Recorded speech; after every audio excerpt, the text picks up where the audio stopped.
Bagaimana kabarnya ibu-ibu semua? Hari ini sehat? Tetap semangat? Ya, sekarang kita akan melanjutkan pertemuan kelompok kita hari ini dengan tema pelayanan bagi penyandang disabilitas. Tetapi sebelum kita masuk ke pertemuan kelompok, sebelum kita memulai materi, ya seperti biasa, ibu berdiri dulu ibu, berdiri dulu semua. Berdiri kidi, ya.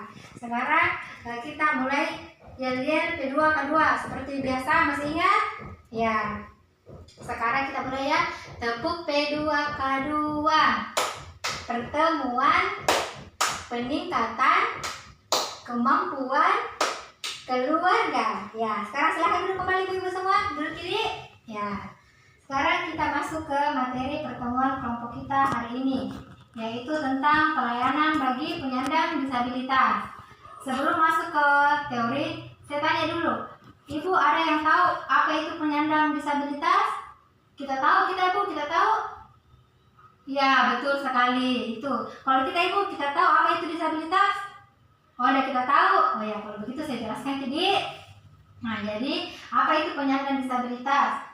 Nah, jadi menurut Undang-Undang Nomor 8 Tahun 2016, penyandang disabilitas adalah setiap orang yang mengalami keterbatasan fisik, intelektual, mental, atau sensorik dalam jangka waktu yang lama, yang dalam berinteraksi dengan lingkungan dapat mengalami hambatan dan kesulitan untuk berpartisipasi secara penuh dan efektif dengan warga negara lainnya berdasarkan kesamaan hak. Ya, begitu Bu Di. Jadi itu adalah pengertian dari penyandang disabilitas menurut Undang-Undang Nomor 8 Tahun 2016. Jadi mungkin di sekeliling kita di sini ada yang punya keluarga yang menderita penyandang disabilitas. Ada ibu-ibu? Oh, kalau kita ada. Ya, kalau kita tidak ada. Nah, kita ibu penyandang disabilitas keluarga kita bagaimana? Oh, tidak punya kaki. Oh iya, begitu. Itu termasuk contoh penyandang disabilitas ibu Di. Tetapi bagaimana kesehariannya? Bagus sih dia bergaul dengan masyarakat? Oh iya, bagus nih. Ya, begitu ibu. Jadi penyandang disabilitas itu juga kita harus paham bahwa mereka juga punya hak-hak yang sama seperti kita orang normal yang lainnya. Jadi sekarang setelah memahami apa itu penyandang disabilitas, kita lanjut ke hak-hak penyandang disabilitas. Jadi seperti menurut undang-undang tadi Undang-Undang Nomor 8 Tahun 2016, penyandang disabilitas memiliki beberapa hak, diantaranya hak hidup. Jadi jangan kita berpikir bahwa orang disabilitas itu mereka tidak seperti orang normal, mereka tidak banyak bisa melakukan aktivitas seperti kita. Jadi mereka itu kita abaikan saja, mereka tidak pantas dihidup. Jadi jangan berpikiran seperti itu Ibu Di, karena penyandang disabilitas itu juga mereka juga berhak untuk hidup sama seperti kita. Nah, selain itu mereka juga berhak untuk mendapat privasi. Apa itu privasi? Nah, privasi itu adalah sesuatu yang melekat pada diri kita yang harus kita jaga dan tidak mesti diketahui oleh orang lain. Nah, itu privasi namanya. Dan penyandang disabilitas juga berhak punya privasi. Kemudian selanjutnya adalah keadilan dan perlindungan hukum. Nah, jadi para penyandang disabilitas itu berhak untuk mendapatkan keadilan dan perlindungan hukum dari negara. Jadi jangan berpikir bahwa karena mereka disabilitas mereka berhak untuk diperlakukan tidak adil. Jadi ini salah ya Bu ya, mengerti? Ya. Nah, kemudian hak selanjutnya yaitu pendidikan. Jadi jangan kita berpikir bahwa karena mereka disabilitas mereka tidak layak untuk mendapatkan pendidikan yang tinggi. Jadi pemikiran seperti itu salah Ibu, karena sekarang pemerintah juga sudah mendirikan sekolah khusus untuk penyandang disabilitas. Jadi mereka juga berhak untuk mendapatkan pendidikan sama seperti kita semua, ya begitu. Mereka juga berhak untuk terjun ke dunia politik, mengambil bagian dalam dunia politik. Mereka juga berhak berpartisipasi dalam dunia olahraga. Ibu pernah lihat olahraga di televisi, acara-acara perlombaan seperti SEA Games, PON, ya pernah lihat tuh Ibu? Mereka di situ kan sekarang pemerintah sudah menyiapkan pekan olahraga yang khusus untuk para penyandang disabilitas. Jadi mereka juga diberikan ruang untuk mengikuti perlombaan. Jadi mereka bersama dengan para penyandang disabilitas lainnya. Jadi mereka bisa menunjukkan bahwa meskipun mereka disabilitas, mereka juga mampu untuk sama seperti yang lainnya. Sampai di sini bisa dipahami Bu Ibu? Ya, betul. Nah, sekarang kita lanjut ke ragam disabilitas. Jadi ada beberapa tingkat ragam disabilitas seperti disabilitas fisik, contohnya seperti tadi yang saya katakan, misalnya tidak punya kaki atau tidak punya tangan, itu termasuk disabilitas fisik. Kemudian disabilitas intelektual mencakup berbagai kekurangan intelektual, contohnya penderita sindrom Down atau anak seribu wajah. Pernah lihat Ibu?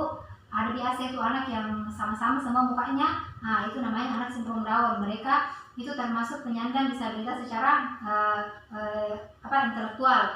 Nah, kemudian selanjutnya penyandang disabilitas mental mengacu pada ketidakberfungsian intelektual yang disertai dengan ketidakmampuan adaptasi. Jadi dia secara intelektual terbatas dalam segi intelektual atau kecerdasannya, kemudian dia juga tidak mampu beradaptasi dengan orang-orang sekelilingnya, ya begitu. Nah, kemudian selanjutnya tingkatan disabilitas. Ada beberapa tingkatan disabilitas. Yang pertama, disabilitas berat. Artinya ini dia sudah tidak bisa apa-apa sama sekali tanpa bantuan orang lain. Nah, ini namanya disabilitas berat. Kemudian disabilitas sedang. Nah, di mana anak mengalami kelainan fisik, misalnya tubuhnya diamputasi, misalnya tangannya diamputasi atau kakinya diamputasi, tetapi dia masih bisa melakukan aktivitas sehari-hari tanpa dibantu oleh orang lain, begitu ya. Itu namanya disabilitas sedang. Kemudian disabilitas ringan, misalnya ada beberapa anggota tubuh yang tidak berfungsi dengan baik, tetapi dia masih bisa berinteraksi dengan yang lain, masih bisa bergaul, tidak memerlukan bantuan orang lain untuk aktivitasnya sehari-hari, begitu ya. Dan mereka masih bisa berfungsi untuk bergaul di masyarakat dan tidak menyulitkan tidak memerlukan bantuan orang lain, ya kurang lebih seperti itu ya Bu, disabilitas ringan. Kemudian sekarang kita lanjut ke bagaimana penanganan penyandang disabilitas dalam keluarga. Yang pertama ya, keluarga itu harus menerima bahwa penyandang disabilitas itu adalah anugerah dari Tuhan. Kemudian individualisasi, artinya keluarga memandang penyandang disabilitas sebagai individu yang unik, berbeda dengan yang lainnya. Kemudian keterbukaan dan tanpa diskriminasi, artinya kita bersikap terbuka dan tidak menutup-nutupi bahwa kita punya keluarga yang menderita penyandang disabilitas. Kemudian komunikasi, kita tetap lakukan komunikasi kepada keluarga kita yang menderita penyandang disabilitas. Kemudian jangan sama sekali menghakimi, kemudian hormati mereka yang termasuk penyandang disabilitas, begitu Budi. Nah, selanjutnya bagaimana penyandang disabilitas dalam masyarakat. Nah, sekarang kalau dalam masyarakat artinya kita berperan serta menerima mereka sebagai penyandang disabilitas, memudahkan mereka dalam aktivitas keseharian. Misalnya penyandang disabilitas diberikan kelonggaran untuk lebih duluan, misalnya kalau ada yang mengantri, kita kasih duluan tuh yang penyandang disabilitas. Ini bentuk partisipasi kita sebagai masyarakat. Kemudian kalau di tempat transportasi umum, kalau misalnya ada penyandang disabilitas, kita kasih dia tempat untuk duduk, jangan kita biarkan mereka berdiri, begitu. Itu salah satu contohnya ibu-ibu. Jadi kalau ketemu penyandang disabilitas, biarkan mereka terlebih dahulu baru kita. Bisa dipahami ibu-ibu? Ya begitu Nah, selanjutnya jangan sama sekali menghina atau menjelek-jelekan penyandang disabilitas, apalagi di tempat umum, di tempat terbuka, karena itu bisa menyebabkan mereka jadi merasa terkucilkan, merasa rendah diri, dan merasa dirinya tidak berguna atau tidak bermanfaat. Ya, jadi jangan sampai kita membuat mereka berpikiran seperti itu Budi. Kita harus selalu memberikan semangat, memberikan motivasi agar mereka lebih bersemangat dalam menjalani hidup dan bisa tetap berbaur dengan kita. Ya begitu. Jadi sampai di sini ada yang mau ditanyakan ibu-ibu tentang penyandang disabilitas? Oh tidak ada, berarti apa yang saya harap, apa yang saya sampaikan ini hari bisa dimengerti dan bisa dipahami. Sekali lagi harus kita ingat ya, bahwa penyandang disabilitas itu harus kita terima dalam masyarakat. Nah ini Bu, nah di sini kita bisa lihat saya punya satu gambar tentang aktivitas-aktivitas para penyandang disabilitas di lingkungan sosial sehari-hari ini Bu, kita lihat. Nah, mereka bahkan mengikuti kegiatan upacara bendera, mereka berpartisipasi dalam kegiatan perlombaan, begitu. Jadi kita di sini kita bisa melihat bahwa peran serta pemerintah juga sangat dibutuhkan dalam menerima penyandang disabilitas di masyarakat. Jadi kita bisa sama-sama menerima dan bersikap terbuka terhadap mereka dan membiarkan mereka bergabung atau bersama dengan kita untuk kegiatan-kegiatan sosial lainnya. Jadi seperti ini Budi, saya harap ibu-ibu semua bisa mengerti dengan apa yang saya jelaskan.